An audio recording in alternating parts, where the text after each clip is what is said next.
So this is our blind date, Omayra. Nice to meet you, Kim. Hi. Can you tell me how to pronounce your name properly? Omayra. Omayra. And Yes. Issa is your last name. Yes. And what's the origin of the name? It is an Arabic name that my parents gave me. Yeah. So And is there a meaning to your name? it's supposed to mean little princess. Oh, well, they knew it from the start. And it fits, right? It's kind of cheesy, I know. And soon enough, it will be the queen. So such a pleasure to be in conversation with you, Kim. Seriously, how are you doing? I am great. I live in Montreal. So do you live in Saskatchewan? In Yes, I live. Saskatoon? You know what? I used to live in Saskatoon till a month ago when I moved to Regina, Oh, and this is where I live now okay. Have you for always work. lived in Saskatchewan or? No, we immigrated from Niger when I was 16, so that was about 20 years ago. And since then, I've been living between Alberta and Saskatchewan, mostly Saskatchewan. So I've traveled a lot across our country, but I've only lived in this part of the country, only lived on the prairies. Why did you choose well, Saskatchewan or Alberta? Or your You know, parents, I should my say. parents, as you know, it was for work that my parents decided to move to Saskatchewan. So we didn't go to Quebec like a lot of francophone families do, and then transition out. But we just came directly here with barely any English for me and for my mother and brothers. So it was quite a journey. And so in Niger, you studied in French or Yes. the second language or? Yes, French was the third language for me. So we have like our own indigenous languages. So like there's my mother tongue that I spoke at home till the age of 6. Then I went to French school, um, and I was also speaking another local language. So yeah, so by the time I got to elementary school, grade one, was So my in third Nigeria, language. how many languages do you have as are they We have official languages? No, it's interesting because in Niger, French is our only official language because we were colonized by them for 100 years. The French were there for 100 years. And we have 8 local languages that we speak. So 8 major ethnic groups and 8 languages. So it's not like other African countries where there's like 200 languages. Like I think Nigeria has like 250 languages. The Republic Democratic of Congo has like hundreds of languages. For us, it's pretty modest, but it's pretty significant. So what would be the language that would speak to everybody, or a language that a little bit like China, there are many dialects, but they use Mandarin, right, for everybody. Mm. So is there like an official language of the 8 that you have? You know what? There's the language that is spoken. It's a bit of a lingua franca that is spoken quite a bit in Western Africa in certain Muslim countries, including Niger, and it's Hausa. So a lot of people speak Hausa. So Hausa personally was not my language, but I learned it growing up because it's a language that's spoken by a lot of people. Um, I would say Hausa is definitely the language So that a lot of today, people speak. so today French is still taught in school? Yeah, it's still the administrative language. So all the administrations, the government, the schools, everything. The indigenous languages are not taught in schools at all. So it's very much French dominant. Okay. And how Yeah. is English? Has it been introduced into into the daily life of Niger? You know what? I wouldn't say the daily life, but definitely the education system starting from high school. Students get to choose another language to study, and often it's English. So we end up learning a bit of English, you know. Do you think that every language that you speak, because obviously you speak so many languages, shape you differently? That's an incredible question. I think so. I remember there was a time when, because I learned English late in life, at the age of 16 was when I started learning English, when we came to Saskatchewan. And then I went to university in English without a lot of language skills, but still enough to function, and did a degree in English literature just to, you know, get better at it. And You didn't speak English, you learned English at 16 and you decided to go into English literature. yes, So yes. was it because you fell in love with English or with an English speaking person? Yes, as you know, right? You really fell in love. I saw that. Even the camera moved Even the camera talked fell. about it. How about you? Do you have experience with that? Did you have to learn another Um, language because of I love? did. I did fall in love with French, as you know. Well, Vietnam was also colonized by France for 100 years. But contrarily to Niger, we have the language, Vietnamese as our official language. So Vietnamese was taught in school. Of course, there were schools which had French as their main language, but you have Vietnamese schools, right? So um, I think that gave Vietnam like a very strong identity. And the Vietnamese language is so different from the French language because the Vietnamese language is from its origins is from Chinese. So we started off with writing. Uh, Okay. From the beginning, I was going to make it a short story, but it's so difficult. We used to write with characters. So the language was basically based on images and ideas and not sounds, right? Whereas French is really about sound. You just add syllables and you make new words, right? Whereas Vietnamese was really all these pictures. And then the French in the 1800s, they changed the language, the writing language, into the alphabet, the Roman alphabet, ABC, you know. So the Vietnamese language got twisted in a way because it was based on images and now it's written with sound. So you don't see any images anymore, but the language still carries its origins, right, with all the images. And that's why I asked you if the different languages have shaped you, because I know that my mind, even though I speak in French, even though I think in French, I still have these images, which don't exist anymore, even in Vietnamese. And Vietnamese, I don't even master Vietnamese well enough to write with the language, or even to think. But I know that the rhythm, and because the Vietnamese language is monosyllabic, you never have more than two sounds, more than one sound, to the word. And French is, well, as you know, condition, conditionnel, conditionnellement, anticonditionnellement, you just like, it's awful, right? And it's so long.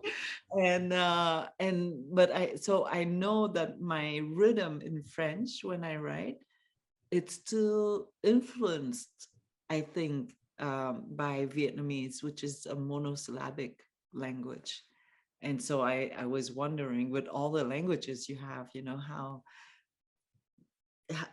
does one affect the other, or would you be a different person in each language? Because I know that I don't speak the same way, and I don't even carry myself the same when I speak in Vietnamese. because it's a language with more, retenue. How do you say that?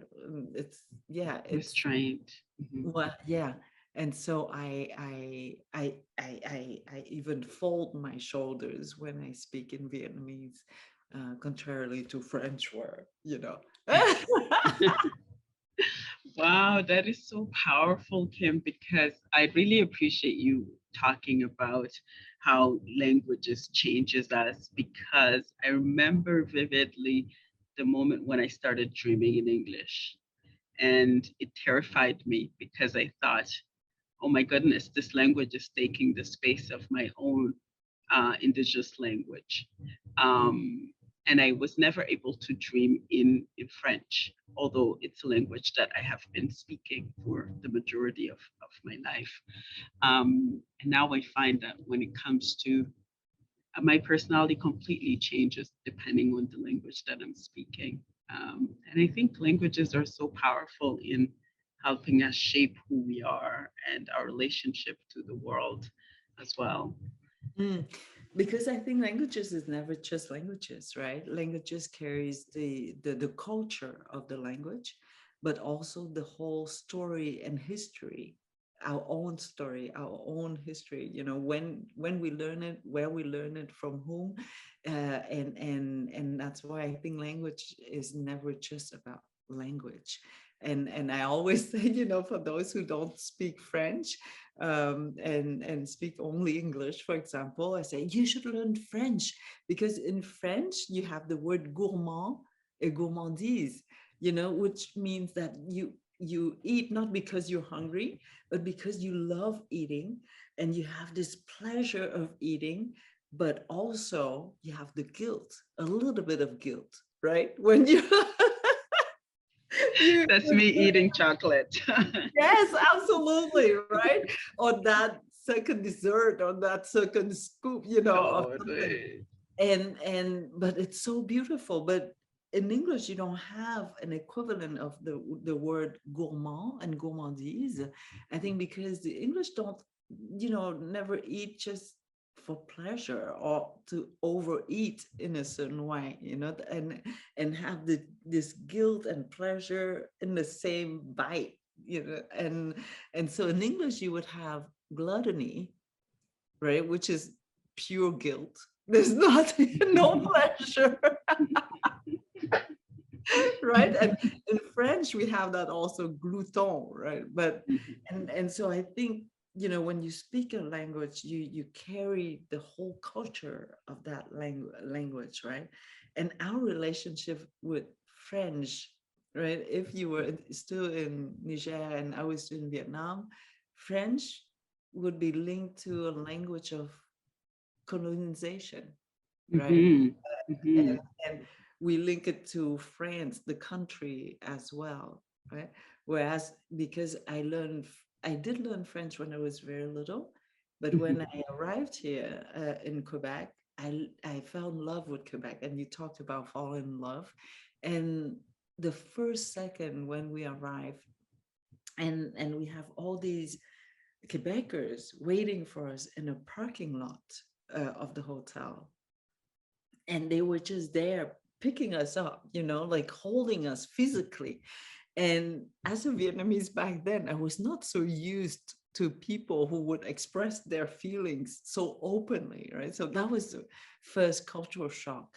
And then the second one was that we arrived from a refugee camp. We were so, ugly with all the infections and everything because we didn't have access to water, but they didn't hesitate to hold us at all, not even 1 second, right? And my third shock was that I had not seen myself the for at least 4 months in the refugee camp, and the first time I saw myself again was in those eyes, and they looked at us as if we were treasures falling from the sky, and I had never seen myself so beautiful, and I have never seen myself as beautiful again because I've lost that vulnerability, right?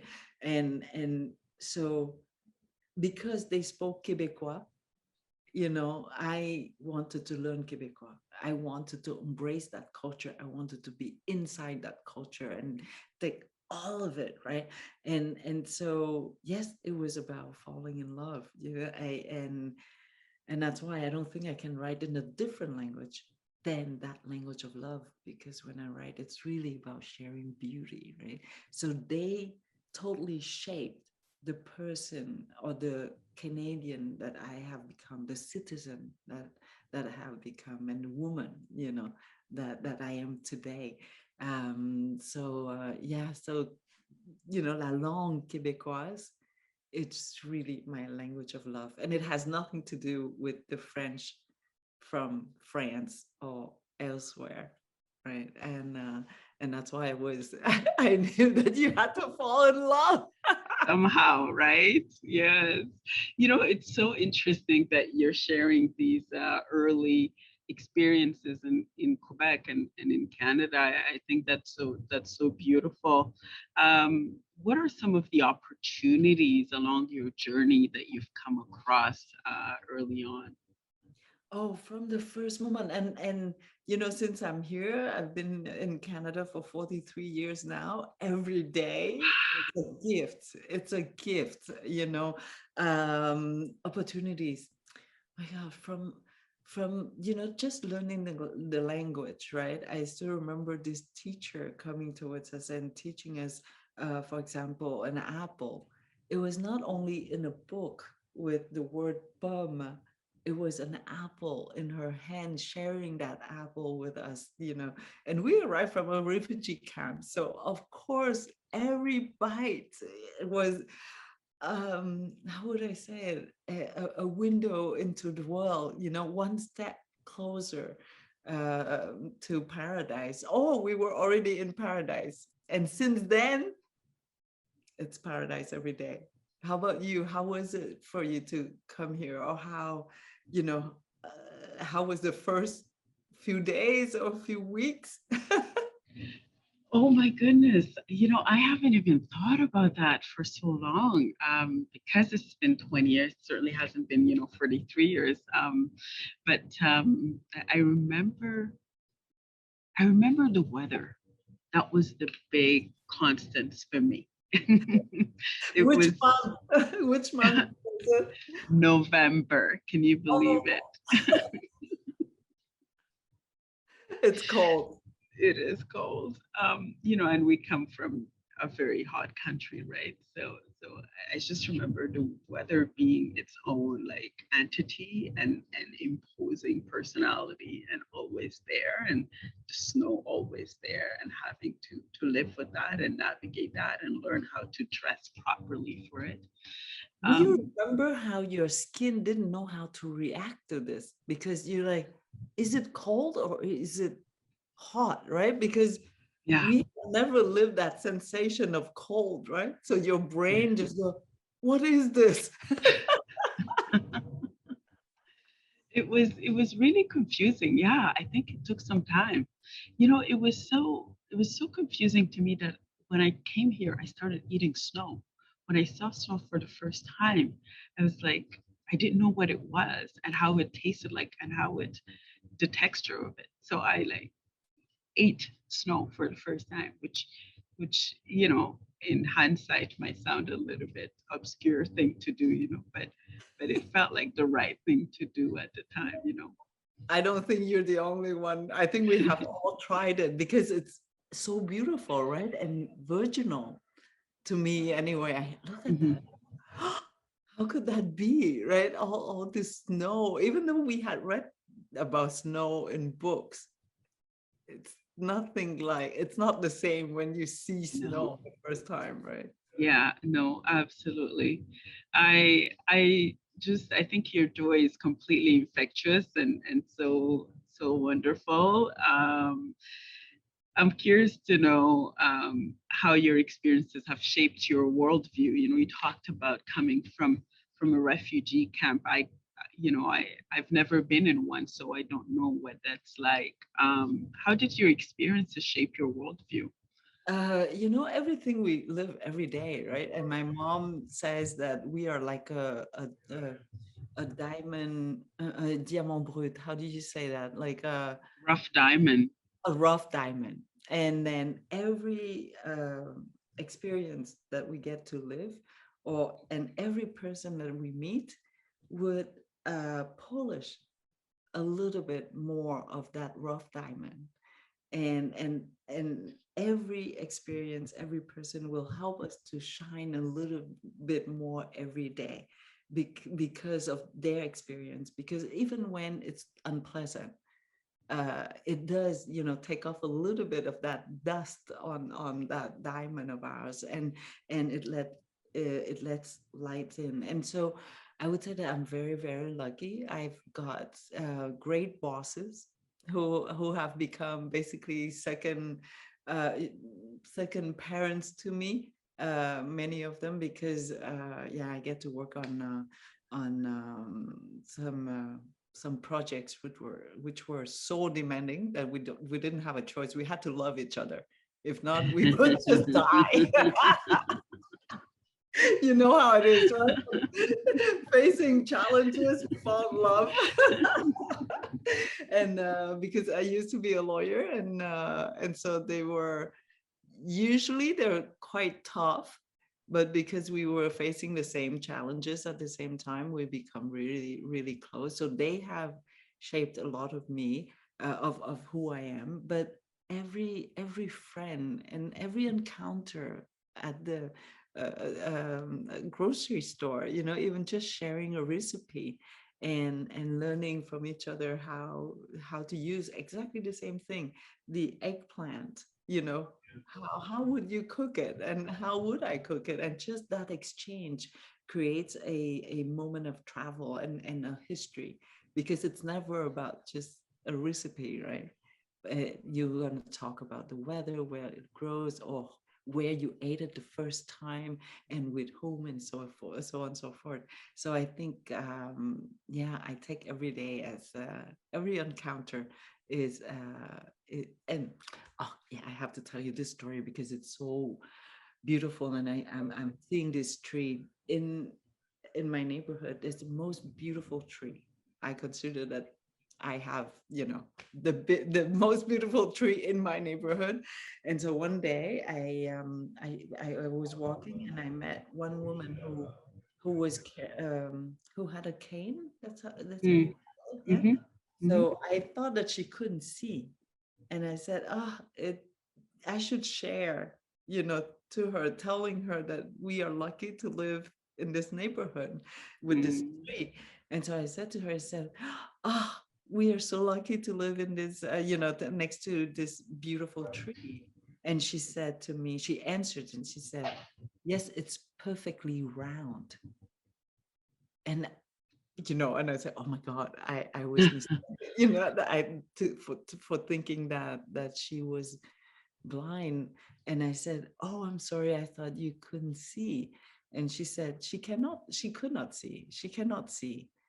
And I said, "Oh, so how do you know that it's round?"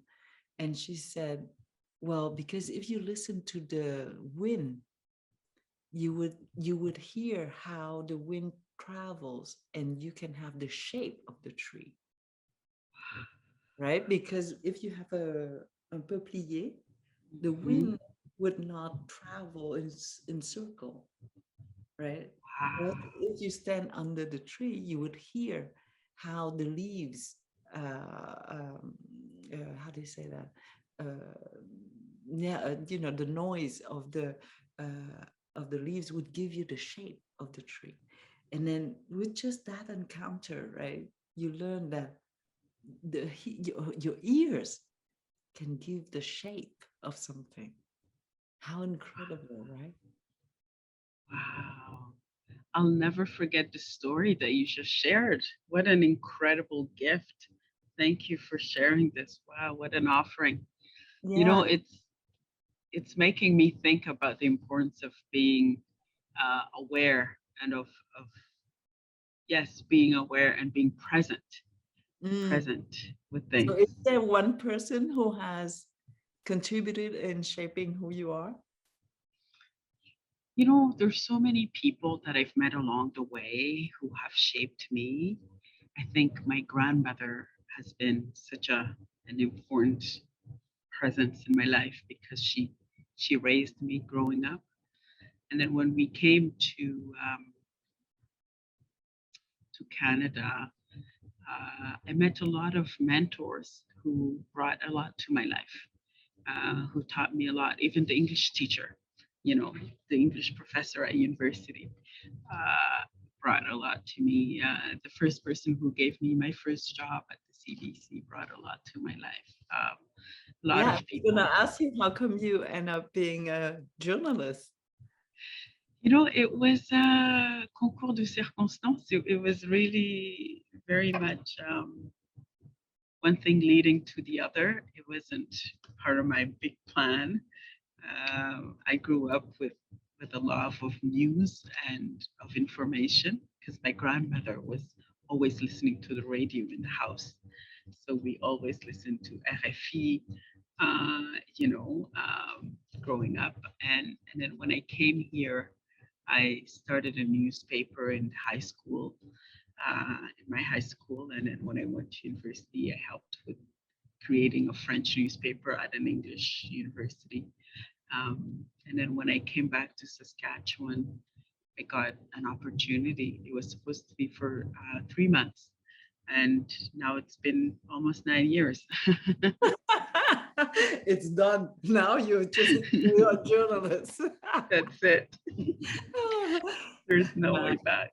The I was going to tell you that I just had a colleague, and now I know that the way that I laugh, it's really from her, because with Zoom, you Mhm. see, I see myself too much. I'm not interested in seeing myself, but with Zoom, you can, you try not to, but you still see yourself, right? And I know that I still laugh like this with my hand on my chest. And it's really from my friend France Maguette Bélanger, who used to, we were in the same office at the law firm, and she always laughed like this. And I don't know why, I found it so charming. But maybe Mm. just because I like her, I love her, and Aw. and we're good friends. So every time I do this, I think that it's almost like a wink at her, at our friendship, and to say, "Oh, France is here." So now I laugh like her. Well, I've been doing this for the last, I don't know, 15 years. I can say that it's mine now, but the small, not I don't think it's small. Maybe it's the symbol, of a long friendship, and again the challenges that we face, because we spend too many white nights at that office. Must So, have brought you closer. yeah, absolutely. Crying at 3 in the morning and go like, oh no, not another file. But there's a poem by Stanley Kunitz, Kunitz.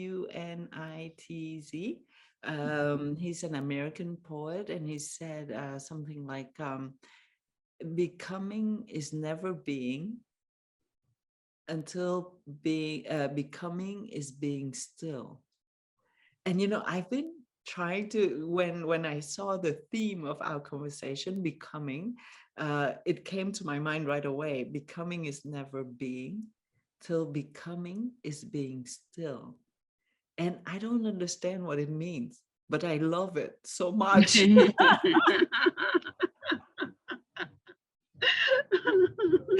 So I was gonna ask you, do you understand it? But especially English literature. Maybe you can explain it to me, what Oh it. my goodness.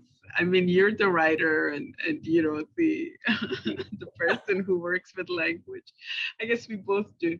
But something around being and stillness. I do believe that. I think um, becoming is such an intangible thing, right? It's really hard to think through it and to think about when am I becoming, who am I becoming, through what processes am I becoming, and becoming what, right? What are we? Are we chasing after something? Um, I'd like to think that life happens to us more than we make life happen. Um, so who we end up becoming is very much arbitrary. I I rarely think that we have control over what happens in life. It might be We because have I've been no control. displaced, you know, might be because I've had to adapt to so many different spaces that I live in. But what do you think? I also agree with you that life happens to us. We have zero control. We Mhm. can dream about something, we can kind of plan for the fun of planning, and not plan, but to be ready for whatever, to train ourselves to be ready for whatever comes next. And I think, I'm the luckiest girl on this planet.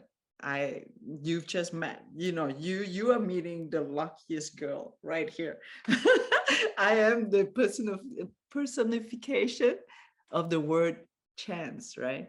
And somebody said to me that, and I always say that, and many people have said to me, no, that I was in the wrong, that it's not that because I'm lucky, but they said that I'm always ready to take on chance when chance comes towards me.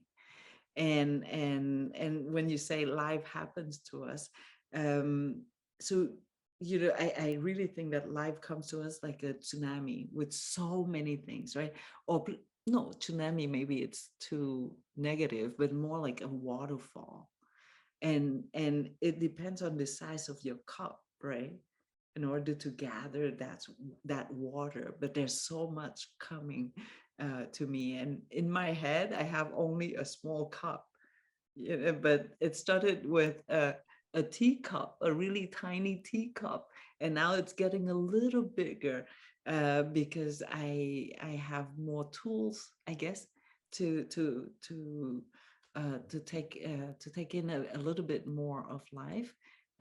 But you know, for example, that example of the tree, I think if I was in my 20s, I wouldn't have the confidence in me enough to start speaking to a stranger and to feel that I want to share, something. But now at 50, now I'm 53 now. When I met her, I was maybe 52. I was ready to talk to anybody, just to be there and to share and not be shy anymore. And yeah, life certainly happens to us. When we got off our boat, 15 minutes later, a rain came down, and the boat just broke right in front of us, right? And we were still on that beach, all of us, the 218 people, looking at this tiny boat, fishing boat of 10 meters long, breaking up, right? And even, I don't have a religion, and it doesn't matter if you have a religion or not, if you believe in God or not. All of a sudden you believe in something bigger than you, because 15 minutes more and I wouldn't be here today with you, right? How crazy is that? And so that's why life certainly has its own control, and it doesn't share with us at all, that control. And we just come along for the journey, right? And becoming is a lot about just, yeah, getting it onto that trip and be part of that trip, I think. And um and i i, I don't see, contradiction between becoming and being. I think you need to be in order to become. Otherwise, it's impossible. Or becoming is already being, in my mind. So yeah, it's still a mystery to me, that sentence, becoming and being. What a beautiful imagery that you bring forward, Kim. I just it's like I was with you, when you were recounting that story. Absolutely incredible. You talked about being off the boat just minutes before it was destroyed. We know that a lot of Vietnamese people did arrive in 1981 here in Canada. Um, and I know we've talked about becoming as this intangible thing, and it's hard to think through. Um, what experience did they have in order to become Canadian, or is that even a way of thinking through that question? Yeah, I was gonna ask you, when did you feel like that you are Canadian, you know? In my case, it was the first minute when I saw myself in the eyes of the people who were waiting for us at the parking lot. And I became Canadian before I knew the word Canada, because you fall in love, right? And you were, and their love was so pure and so generous. You know, they loved us for nothing. We could not give back anything to them, right? There was no purpose for them to love us. They were just there to be, to share human kindness, to be, to live a moment of human, you know, one human with another human. That was it. There was nothing else, right? And so yeah, I became Canadian on that first moment. How about you? How long did it take you to before you felt that you are, you know, 100% Canadian? It's such an interesting. I think I am becoming Canadian. I think I am consistently and constantly becoming Canadian. Um, I don't think that it's one identity that we get into and then we become that. Um, I think there's multitude ways of being Canadian. And for me, I listen to a lot of African music. It's my way of connecting with myself. And sometimes when I do that, um, in the middle of Saskatchewan, where there's probably no one, barely anybody that I can relate to on that musical love, right?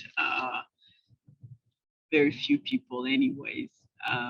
It I feel this connection, I think a lot about what I have received from Canadians. Um, and I'm very, very grateful for that. But I Uh, think that's being Canada.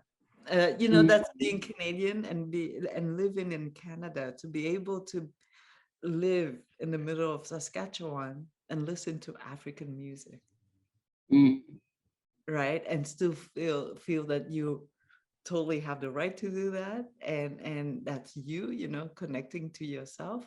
You know, very I remember in one school, the students asked me in their circle like that, to draw the percentage of me still being Vietnamese and the rest as Canadian or Quebecer and so on and so forth. And and then so I asked them to draw that circle for me first before I answer. And you know, some of them 20%, 80%, whatever, you know, different percentages. And and I said, but that's how I don't think you have to do it that way. Because in Canada, in this country, we're allowed to draw as many circles as we want. And I'm 100% Canadian, and I'm 100% Vietnamese, and 100% Quebecers, because and I said it's not because I understand the whole of the Canadian culture. First of all, it's impossible because it's always evolving, right? Every day, different people would add different things to into this identity, right? And luckily that we keep moving, because life moves, you know, it never stops, right? So we yeah. have to keep on moving in order to be in sync with life. And so I, I think we don't need to, you know, to know a culture perfectly to say that we are part of that culture, right? And so I said to them that. We don't have to sit between the chairs. We sit on all chairs, and we're 100% in all the things that we love. If you love, African music enough, then it's your music, right? If you love this country unconditionally, then it's your country and it's your culture. And I love Sweden and Japan.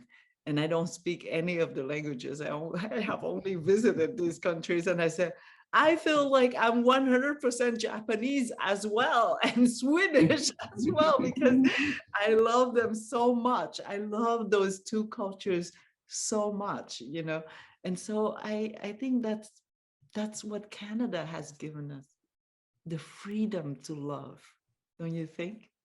You know what? I absolutely agree with you. There's freedom here in ways that is probably not possible in other places in the world. And I'm forever grateful for my parents for making that big journey. We, we gain a lot here, but we also lose a lot when we leave. I think a lot about that, about the things that we leave behind as we embrace new things.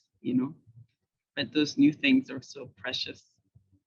But do you think that we really leave behind, or we carry them with us still? Mm, That your love for African music still today, uh, yeah. right? So maybe we don't leave so many, well, material things, of course, but I think what we or what we were made of, during the Mm, first 16 years, I think we get to carry that, right?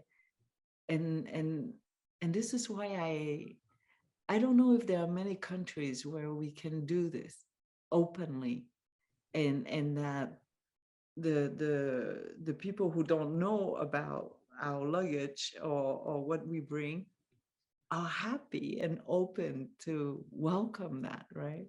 And I'm sure if you want to to introduce African music to your friends, they'll be happy to listen to, right? Even though they don't have the connection that you have, they'll still be like, oh my God, this is so nice. This is new. I want to hear, right?